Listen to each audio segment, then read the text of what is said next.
This is the Bitcoin Otter Radio Show. Oh my God, I love you so much! On 97.7 FM, The City. Greetings, blessings, and good fortune, everyone.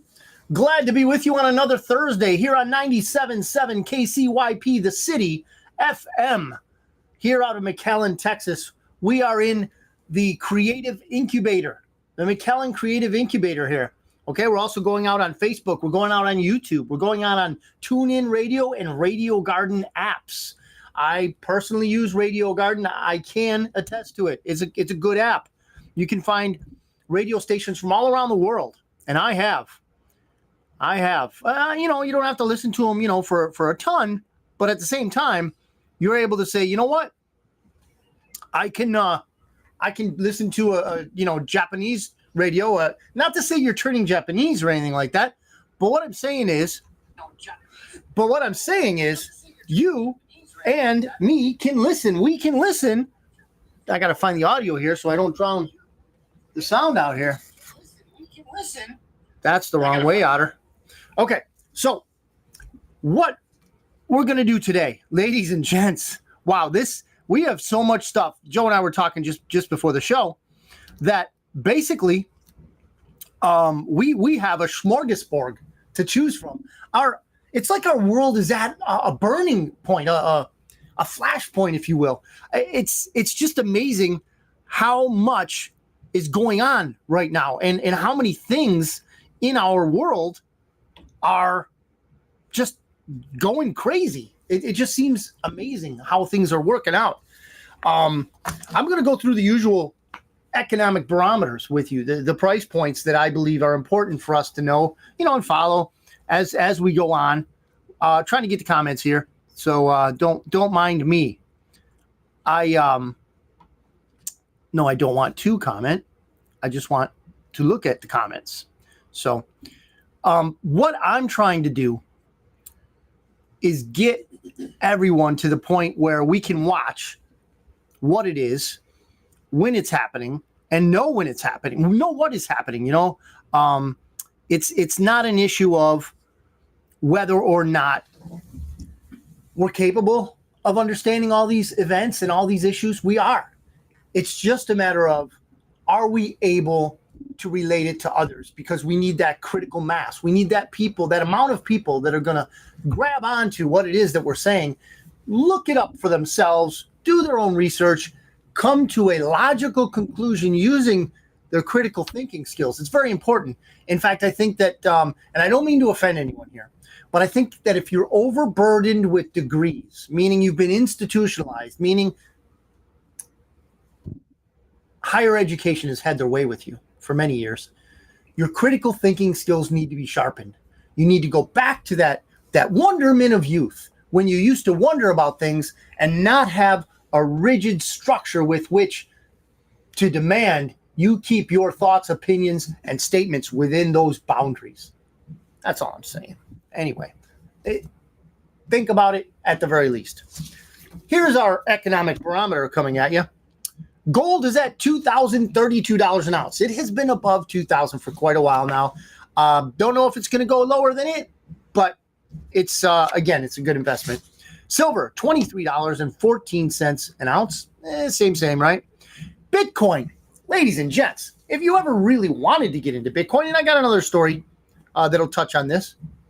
Maybe you'll like it, maybe you won't. But we're down below 40,000 again. So if you're into buying the dip, so to speak, this might be your chance.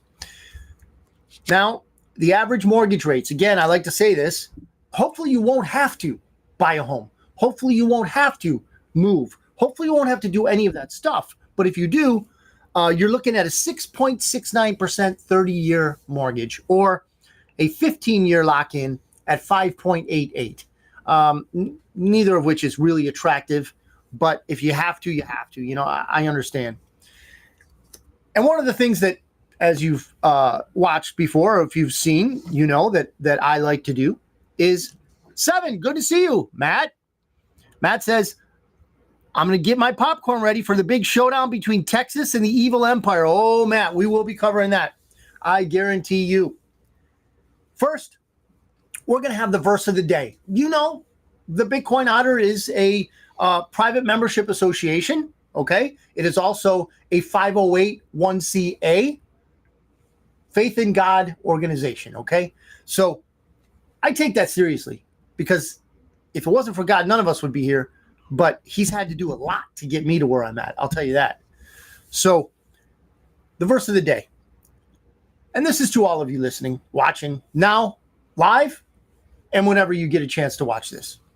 The grace of the Lord Jesus Christ be with your spirit. Simple. It's a blessing for you to receive. From me to you. From Philemon 1, chapter 1, 25. 125. Okay?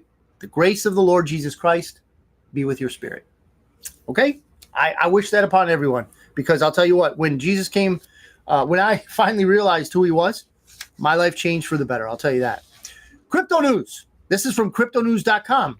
Ironic, huh? BitMEX founder Arthur Hayes predicts Bitcoin support range at 30,000 to 35,000. So in this article, he talks about how he has a short option, meaning he thinks it's going to go lower than what it's at, which is now 39.9, as I said earlier. He believes we're going to see support at 30 to 35,000. So he's short at 35,000, he says. So anywhere between 35,000 and 30, if it goes down there, he makes money. We'll see. You know, he's been in this business a while. If you want to look up Arthur Hayes, he had some issues. His BitMEX exchange had, a hassle from the usual suspects, the SEC, Security Exchange Commission. Another arm, another Gestapo wing of the Federal Reserve, if you will. So in a recent post, the crypto billionaire said which means he's got $1 billion more than me. In a recent blog post, the crypto billionaire said he has purchased a Bitcoin put option. I just pretty much told you that with a strike price of 35,000. He attributed this potential decline to the upcoming announcement of the U.S. Treasury regarding Treasury auctions. Okay. And the issuance of new debt at the end of the month. Oh, gee, new debt? You don't say. It will never stop, ladies and gentlemen, until this system comes down. And that might be soon, but it won't stop. While this system exists, debt will just continue at a breakneck speed. Underground Chinese crypto market thriving. Well, I don't know if you've heard this, read about this, but the Chinese economy is not doing so well. So they've got to do some things. And of course, they're a government. They're big and they're, huge and not going to do anything until they want to. But people, on the other hand, people are doing things. They're taking matters into their own hands, which is what we may have to do for our families, ourselves and our families. Underground Chinese crypto market is thriving. China's stock market has been falling for 3 years. Hence, more and more Chinese investors are finding ways to own Bitcoin. Oh, gee. And other cryptocurrencies. Not a bad idea. They're looking for an investment safer than China's crumbling stock and property markets, according to a crypto news report by Reuters. Wow, Reuters. They might have something accurate for once. One such investor saw his crypto investments increase by 45%. In early 2023, Dylan Run, a Shanghai-based financial sector executive, moved some of his money into crypto upon realizing the state of the Chinese economy. Gee, doesn't that parallel something I've been talking about for over a year? Economic downturn, maybe plowing some of your money, moving some of it into crypto, maybe? Again, I am not a financial advisor. I want to make that clear. I will not advise you on your finances or hair color for that matter. Nothing of that. So this guy says that Bitcoin haven, like gold. Gee, I wonder where we got that one before. Now, Ron owns about 1 million yuan, $141,100 in crypto, half of his investment portfolio, compared with just 40% in Chinese equities. So I don't know what he's got his other 10% in, but who knows? Actually, the underground crypto market in China is thriving, says Reuters again. Michael Wang, a dealer who helps individuals buy crypto, claimed that daily volumes run into several million or even dozens of millions. So, long story short, in China, unfortunately for them, in a closer proximity to a crash than we are. But as you can see, they're using crypto. Okay. And now remember, crypto is banned in China, everybody. Crypto is banned. Bitcoin is banned in China. Yet you can't stop Bitcoin. This is, again, why they hate it, because you can't stop it.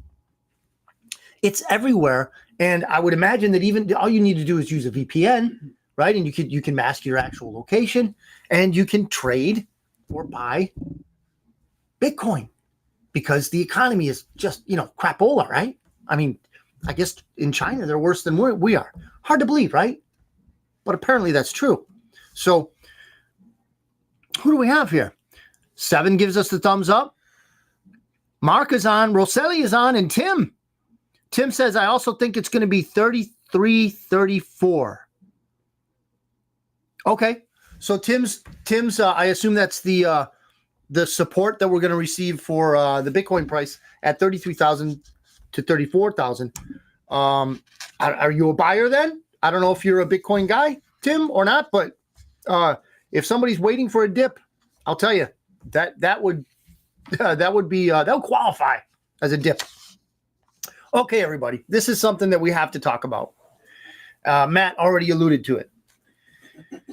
This is from InfoWars, and we all know Alex Jones, right? Love him, hate him, whatever. Alex Jones has been on top of this stuff for decades, and he's right very often. Whether you want to say he's crazy, he's this, he's that, he's been right very often, okay? I would say more often than not, probably by a long shot. Anyway, this is off of InfoWars. Update: Virginia, Florida, South Dakota governors join Oklahoma, supporting Lone Star State in border standoff with feds. 5 states, ladies and gentlemen, 5 states are now in solidarity against the federal government. And I don't want to frame it so much. Yes, in its raw form, yes, that's what it is. But what it actually is against, what this group, I don't want to call it a confederacy. I don't want to do that. I wouldn't want to do that. Wouldn't want to go that far. Wouldn't want to jump that shark, right? To call it a confederacy. Let's just call it a group of states that recognize the border invasion for what it is. Okay? They recognize that no nation can survive such an influx of needy people and provide for them and still survive. You can't, it's unable to be done. And I want to tell you, I'm going to go on a limb here. I want to tell you that the usual suspects, the people, in charge of this system, call them communists, globalists, whatever you want, they know that too. Why do you think they're engineering it? So it's obvious to all, except for those who watch extensive amounts of TV, or again, like I've been telling you, are overburdened, okay, by these years of institutionalization and so-called higher learning. They will take the word of experts, who are, of course, paid off by the usual suspects. But the word of experts, the word of experts, that is gospel in intellectual land. Is that, how would I pronounce that country? Intellectual land? Intellectiona? Wherever they are. But throughout history, this is me, it's my jackpot. I'm not trying to draw anybody into this. I have come to the realization that intellectuals as a group, a subset of society, are pretty much the most prone to propaganda. Because who usually is the fount of propaganda? The authorities. And if you really want to please people, you want to please the authorities. So you believe what they're saying. That's my thought. I digress. Jaime, 7, get ready. I'm stretching. Wow. Sounds like something extracurricular is going on there, Jaime. Jim O'Rourke, he's watching. All right. Glad to see you, Jim. Okay. So the governors of multiple states pledged support for Texas Wednesday amid a feud with the Biden administration over its right to enforce its own borders. Well said. Virginia Governor Glenn Youngkin are, did I have to say that? On Wednesday evening, joined Oklahoma in support of Texas amid a standoff with the Biden administration over the state's right to have a razor wire barrier to defend its border. Okay, so in case you're late to the party, in case you're late to the show, not just this one, but the one that's going on in the United States and at the southern border. Ivan, good to see you. What's going on is Texas is taking it in their own hands since in their opinion, in their governor's opinion, in the opinion of many, the federal government has abrogated its responsibility. Remember how I've told you how I really love the Border Patrol? I've said that before, and here's the reason why. The main reason why I love the Border Patrol so much. The main reason why is that it is one of the very few, and I don't know that I could name them off right now, but I'm pretty sure it's on one hand. Very, very few law enforcement agencies that are constitutionally mandated to be in existence. Why and how is the Border Patrol constitutionally mandated to be in business to enforce immigration laws? Well, I'll tell you, it's not immigration laws that are at the heart of the reason why the Border Patrol is mandated to patrol the border. That main reason is that the Constitution says that it is a federal government responsibility. The onus of border security falls upon the federal government, constitutionally speaking, which, as you know, if you've watched once, you know, that is where I come from. I am what they call a strict constitutionalist, if you will. The dogma of constitutionalism, whatever you want to call it. I want to follow the Constitution, and I want my representatives in government to follow the Constitution. Okay? So, that being said, the federal government, in the eyes of many, has failed. Okay? In its mandate, its constitutional mandate to secure the southern border. In that vein, governors that are border states, governors of border states like Governor Greg Abbott, have said, you know what? This is not going to stand. This aggression will not stand. Put up razor wire. Arizona, they put up those containers, those shipping containers. Those had to be taken down. All of these things only add up to one conclusion for a logical observer, that the federal government doesn't really want to secure the border. Did I boil it down enough? Is that simple enough? Have I completely shown it their strategy for what it is? I hope I have. You know, I mean, it's more nuanced than that. But Karen, how are you? Glad to see you. Jaime says, I'm bring 40%. You can handle 100%. Wow.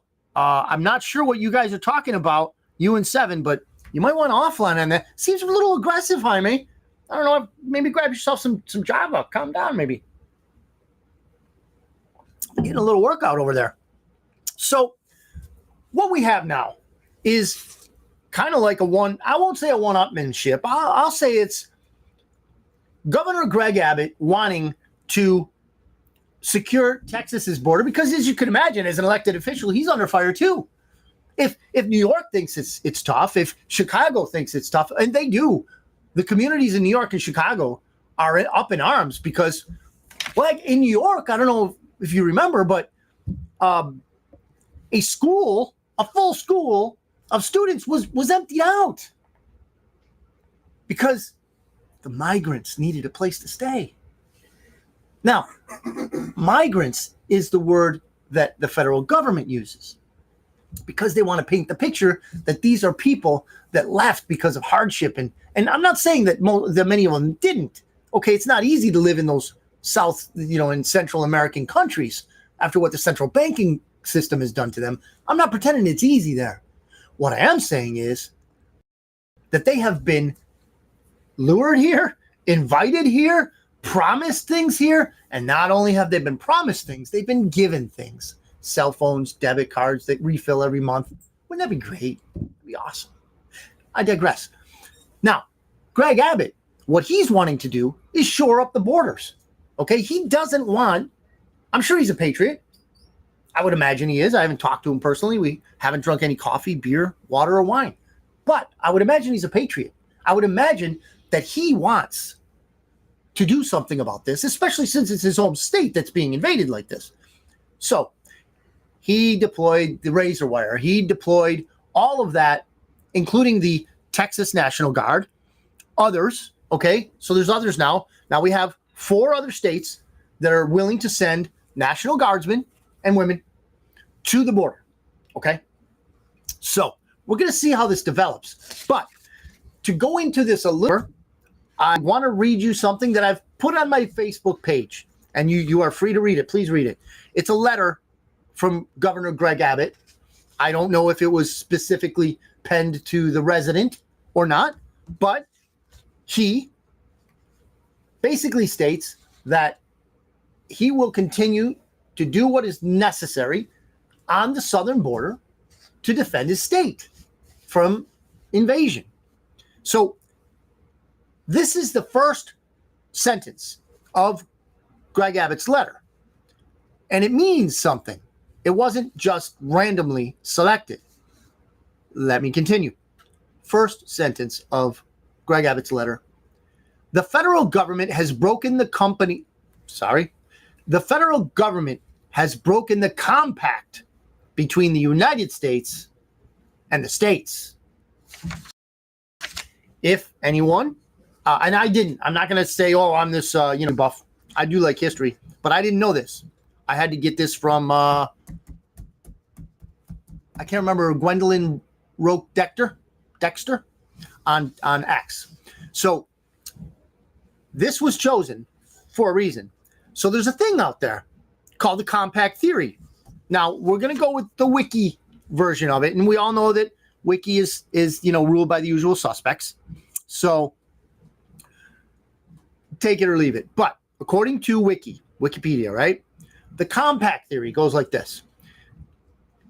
In United States constitutional theory, compact theory, I guess it's a sub theory or something, I don't know, is an interpretation of the Constitution which holds that the United States was formed through a compact agreed upon by all the states, and that the federal government is thus a creation of the states. So, as I maintain, this is my logical assimilation of this situation. You cannot have a creature that is stronger and better and more exalted than its creator. So, according to the compact theory, the federal government is a creature created by the individual state governments. Those are my thoughts. Consequently, under the theory, states are the final arbiters over whether the federal government has overstepped the limits of its authority as set forth in the compact. Compact theory contrasts with contract theory, which holds that the United States was formed with the consent of the people rather than the consent of the states. And thus the federal government has supreme jurisdiction over the states. That's the difference between the compact and the contract theories, okay? Compact theory, oh, this is wiki. So we know wiki's going to add a little one of those little knives, like in that movie Gladiator, where he got him right in between the ribs. Yeah, one of those. That's wiki. So their last sentence in the first paragraph is compact theory has never been upheld by the courts. Oh, thank you, wiki. You know where you can go with that. Anyway, as you can probably ascertain, I am an adherent to the compact theory. Why? I think this is all about semantics.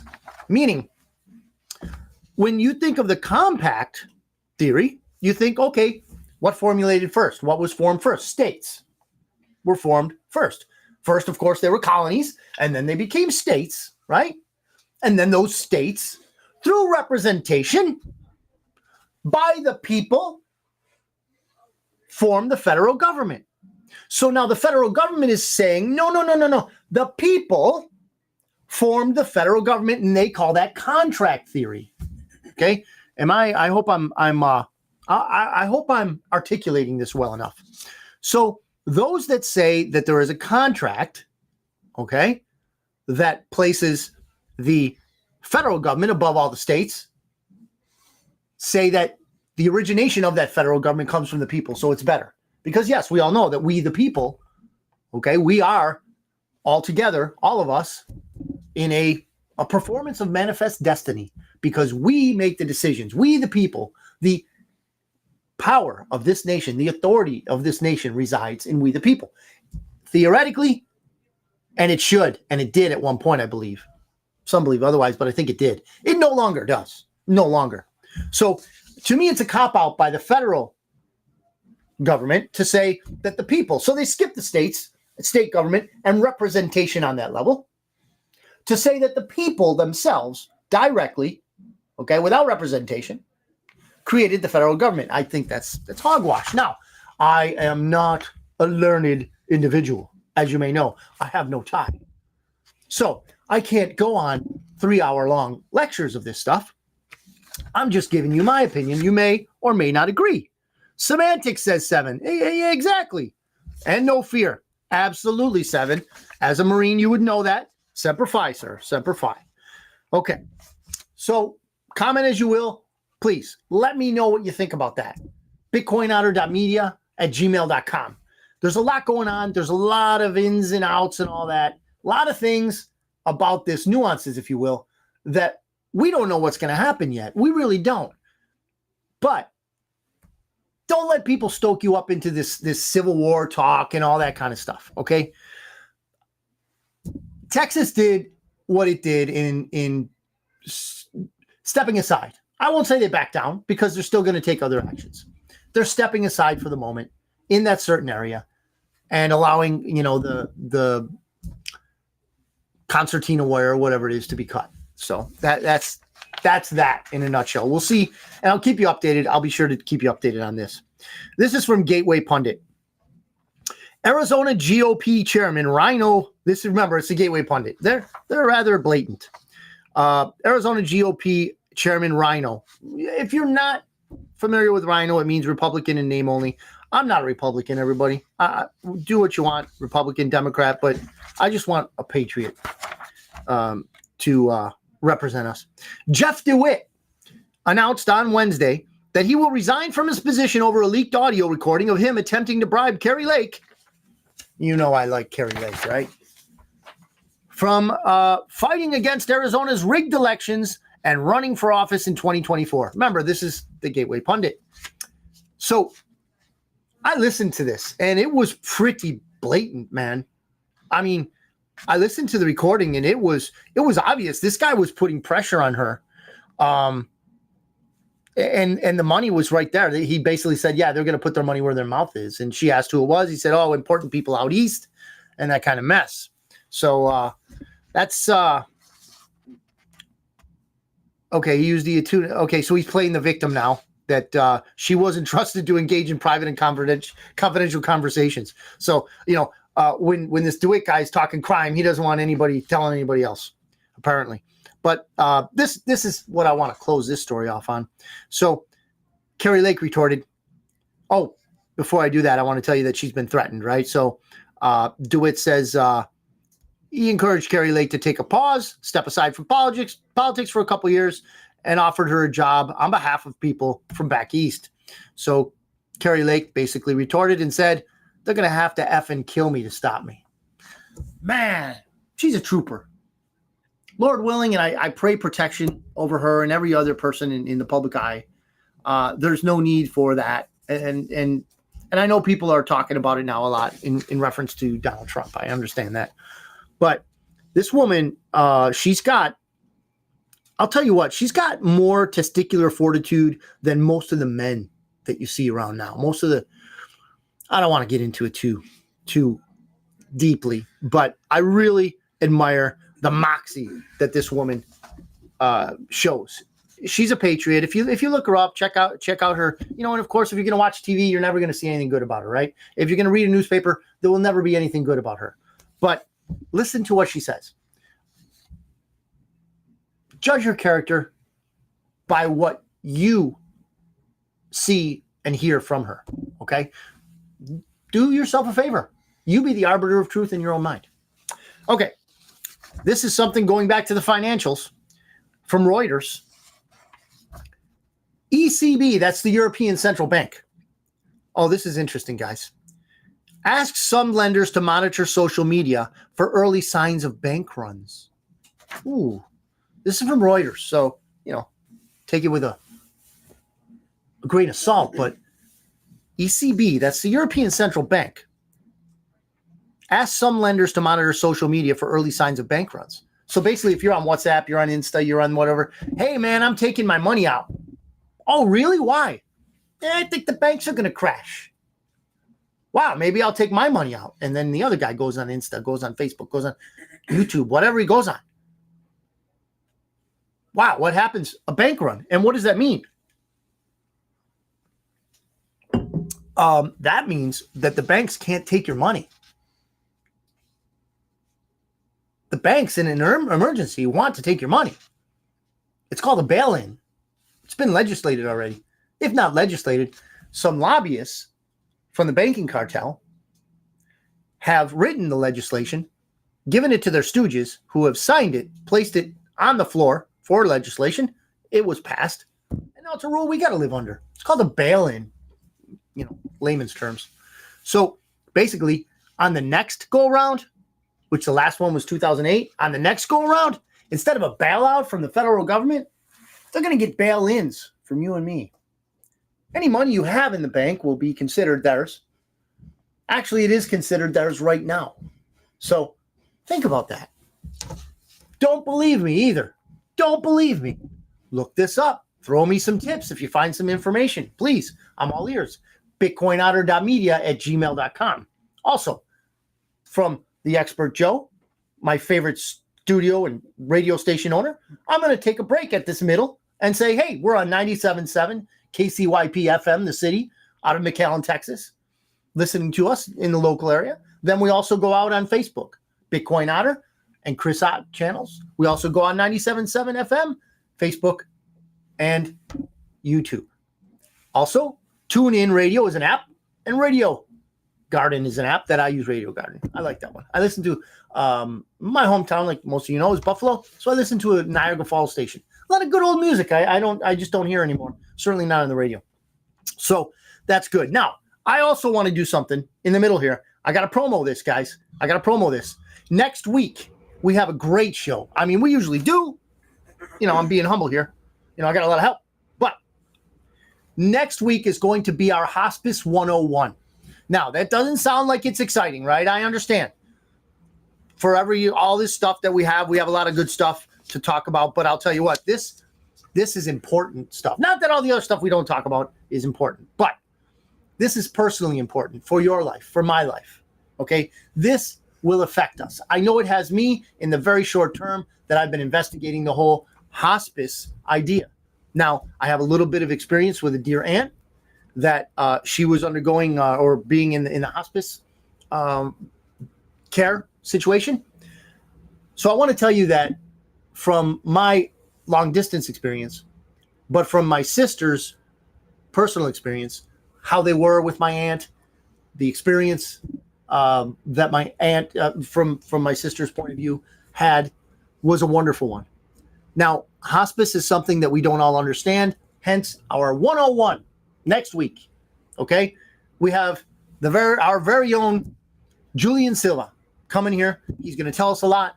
With his team, he's going to be here, and he's going to explain to us, along with Dr. Ivan Edwards from San Antonio. He's a very respected doctor in the San Antonio area. He will be respected here, I'll tell you that. I've spoken with the man. Brilliant guy, very articulate, and just please tune in if you get the chance, or watch the recorded episode. We're going to interview. We're going to have a round table, so we're going to have three of us here, and then Dr. Edwards is going to be on camera, so we'll have him. You'll be able to see him. He'll be there. Please don't miss out on that. Dr. Edwards is one of those people that, just to talk to the man, you will understand what I mean. He's very, how would you say, wise, compassionate, and it comes out in the stories that he says, the stories he tells you. He relates them to you. We had quite a long conference call one night. And I am proud to say that he's going to come on the show and he's going to be telling us all we need to know about hospice and what it's really about, along with our good friend Julian Silva with Concord Hospice Care. So please don't miss next week's show. Now, back to our financial thing here. In London, they say, as according to Reuters, the European Central Bank has asked some banks to closely monitor activity on social media to detect a worsening in sentiment, which could lead to a deposit run. Two banking executives with knowledge of the request told Reuters. Now, is it any surprise that they're looking at our social media? Hell no. No way. Why do you Brucker, Schmucker, who owns Facebook and WhatsApp, do you think there's anything on these platforms that they don't scrutinize, at least with AI? Nothing. All your words, all your photos, they have it all. They have it all. It's considered theirs. They will never consider anything you put up on a platform yours. It will always be considered theirs. Here's a tip. If a platform, a service is free, you are the product. Your data is the product. Okay, Tim, if the media spotlight is on the issue with Texas, what's really happening? And is it just a cover up for something else? That's just it, Tim. And I like the way you think. I think there's some things going on right now with Ukraine. I think there's some things going on that are going to concern us. And I've got a story here after this from Britain that might dovetail into that. But I don't see, personally, something that's so inflammatory or outrageous right now, other than this border issue, that they're trying to keep us away from. But that doesn't mean it doesn't exist, of course. Who am I? I'm just, some guy in front of a microphone. I don't know, but there very well could be something that they're not telling us about, and this is a distraction. It could be, or it could be part of that narrative that they want to ramp up, right? They always want a division, okay? They never want us, as we the people, together so that we can uniformly point at them and say, hey, there's our problem. There's where all our pain and suffering's coming from. Let's do something about it. No, they want us all to fight each other. So, we can postulate about it, but I really can't see exactly what it would be that they're keeping us away from right now. Maybe the Fannie Willis thing. Maybe that only TV watchers would not know about Fannie Willis and her lover. Mike, good to see you, Mikey. Theta under $1, says Matt. Yes, thank you. Everybody, if you watch this once or twice, you probably know that Theta is my favorite cryptocurrency because of its use case. Basically, it allows people to share bandwidth. So when we get these 8K TVs, we get these, 14K TVs, the next thing down, you're not going to get 8K. You're not going to get even close to it, right? How would you ever get it? Well, Theta came up with a solution. BitcoinOtter.media@gmail.com. I'll explain it to you. I'll send you some stuff. Okay, back to what's going on in this bank run scenario. Banks can run into financial trouble if clients rush to pull deposits out at the same time. In October 2022, a social media post from a journalist saying that a major international investment bank is on the brink led to a run on Credit Suisse, with clients withdrawing more than 100 billion Swiss francs, 116 billion to be exact, by the end of the fourth quarter of that year. Okay, that can be problematic, but the problem I see is that these central bankers have become way too accustomed to having it easy, to having our money. Think about it this way. Every 2 weeks, Americans dump a portion, in some cases, a large portion of their income into the Wall Street casino. Guaranteed money. Guaranteed. And like I've said before, and I'll say it again, once it's in their institution, in their clutches, if you will, they don't consider it yours anymore. It's theirs. So these 401ks, in the case of government employees, TSP, Thrift Savings Plan, these are all dumped into the miasma of the Wall Street casino to be mixed with everybody else's money. And they know it's coming every 2 weeks. That means they have it easy. Some people think we ought to change that. Theta might be a way. Thank you, Matt, for that reminder. Again, bitcoinotter.media@gmail.com, and I'll shoot you straight on that. So, obviously, Britain now is going to be looking at their social media people, making sure that you don't say, hey, man, I'm running down to the bank, dude. Going to grab my, $874 and take off with it. And then his friend says, yeah, I'm getting my $900 out, and et cetera, et cetera. But they don't want that. And it will be coming to a country and a social media channel platform near you. So this is one of the last. What is this? Oh, sorry, Joe. I'm messing up your studio here with fecal matter. Look at let me read this. It's disgusting. Jorel's even choking up on this stuff. Look at man. All right, I'll try it. Food and Drug Administration, Institutional Review Board waiver or alteration of informed consent. The Food and Drug Administration is issuing a final rule to amend its regulations to implement a provision of the 21st Century Cures Act. They're going to cure you, says the FDA. Of what? I have no idea. Perhaps. This final rule allows an exception from the requirement to obtain informed consent when a clinical investigation poses no more than minimal risk, judged by them. Minimal, judged by them, not you. To human subjects, and includes appropriate safeguards to protect rights, safety, and welfare of human subjects. We're subjects now. We're subject to them, according to this FDA. 12/21 of 23, this came out. Again, this is just utter. I mean, my hands are dirty just touching this thing. Can't believe it came off my printer. The final rule permits an institutional review board. Oh, aren't we lucky? We have more than one person. To waive or alter certain informed consent elements, or to waive the requirement to obtain informed consent. Basically, they're going to do whatever they want, whether you're informed about it or not. They're going to do it to you. Under limited conditions for certain FDA-regulated minimal risk clinical investigations. Ladies and gentlemen, this just means that the next concoction they come up with, the next witch's brew that comes out of Fauci land, is going to land up in your tuchus, okay? And you can do nothing about it. You can't do nothing because you're a subject. It says right there, human subject. I think, and I predict, that soon they'll take human out of that. You'll just be a subject, a mass of cells, not to be considered in any way, shape, or form to have rights. That'll be you and me. I guess I'm ranting. Am I ranting, Joe? Am I off my rocker here? This is personal, guys. They're going to be trying to throw whatever they want all up in us. Why? Because there's minimal risk, they say.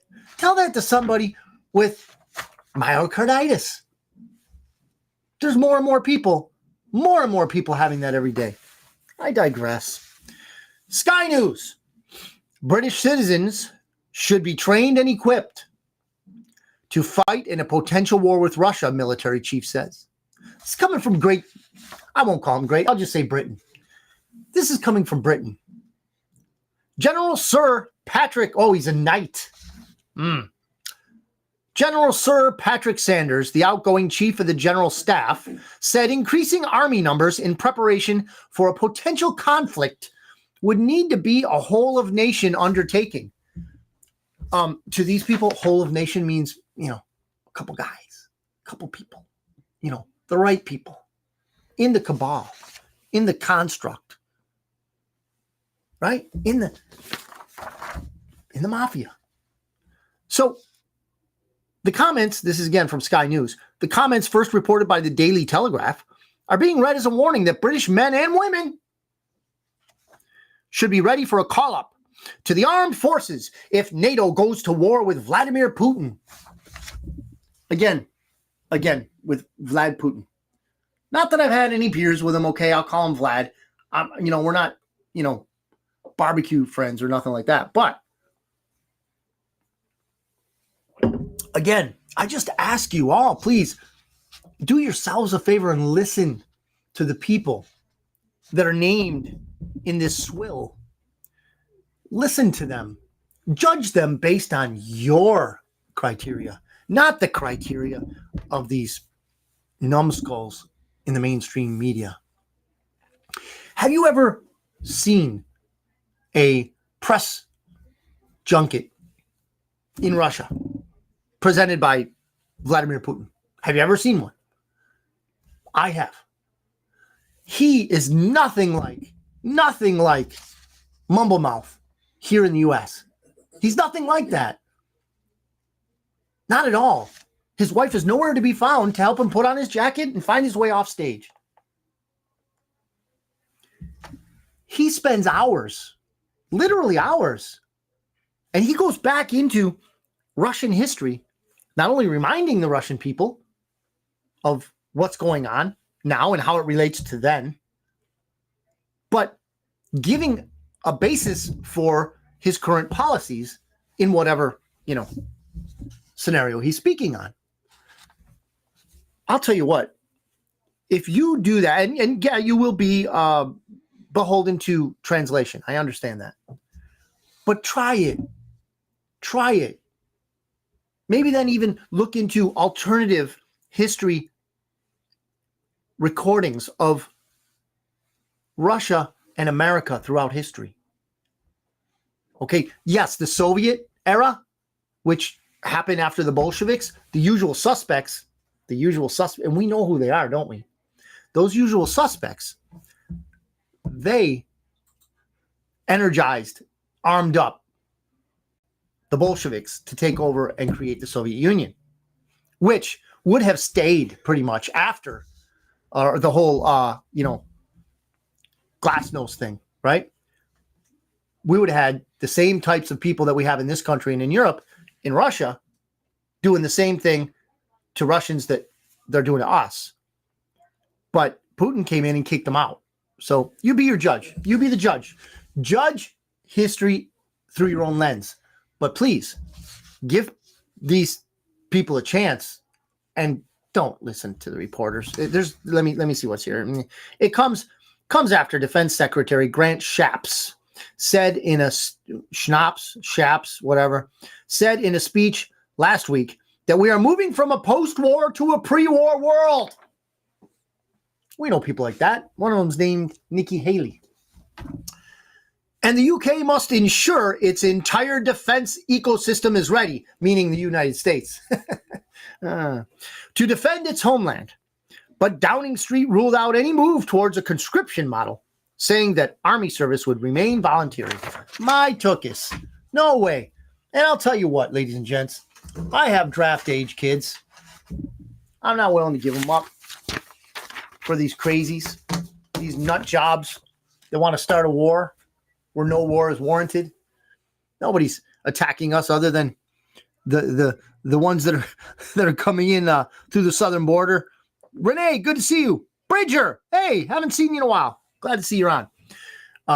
To rape, pillage, maim, and stuff like that. And again, it's not all of them. I know a lot of family units come in. Those children did not choose this trek. They wanted to stay home and play with their toys. But after a social media message of all the riches that they would be given, mom and dad decided to hook up and take the wagon north. And they're here, and they are being provided with, in some cases, hotel rooms. In some cases, pretty much in all cases, cell phones. And I think it was like $2,300 a month, $2,500 a month per person, something like that. Don't quote me on that, but it's very close. So I am not in the ICE or the transportation business. Thank the good Lord. So all that, ladies and gentlemen, I hope you enjoyed that. We had some good coordination and we were just, I don't know what's going to go on with High Main 7. I don't know if they want to film it or not, but it'll be like a rumble in the jungle or something. I don't know what they're planning. Anyway, I thank you very much for tuning in. I thank you for listening to these events that are going on now. And I will keep you, to the best of my ability, apprised of what's going on in Crazy Land, which seems where they're trying to drag us. We're not going. We're going to stay grounded. We're going to stay grounded where the good Lord put us. We're going to stay grounded in his spirit, as I had read earlier, and I will read going away. The grace of the Lord Jesus Christ be with your spirit. May God be with you. May God be with your family. May God be in your spirit to guide you. May he also guide your thoughts, because we know that there's an enemy out there that wants to do it, and that enemy really likes to use mainstream media. So use your head. God gave you a head and a brain. Use those. They're very handy sometimes. So thank you very much for tuning in. We're going to sign out now, and I want to remind you of the 101, Hospice 101. A lot of us, ladies and gents, a lot of us have either elderly parents or a reason to take care of someone in need that we love. So it's going to be a good presentation next week. So please tune in. 101 Hospice Roundtable 101 with our own Julian Silva and Dr. Edwards from San Antonio. Julian Silva and his company, Concord Hospice Care. Thank you very much. Tune in next week. See you again, and God bless you.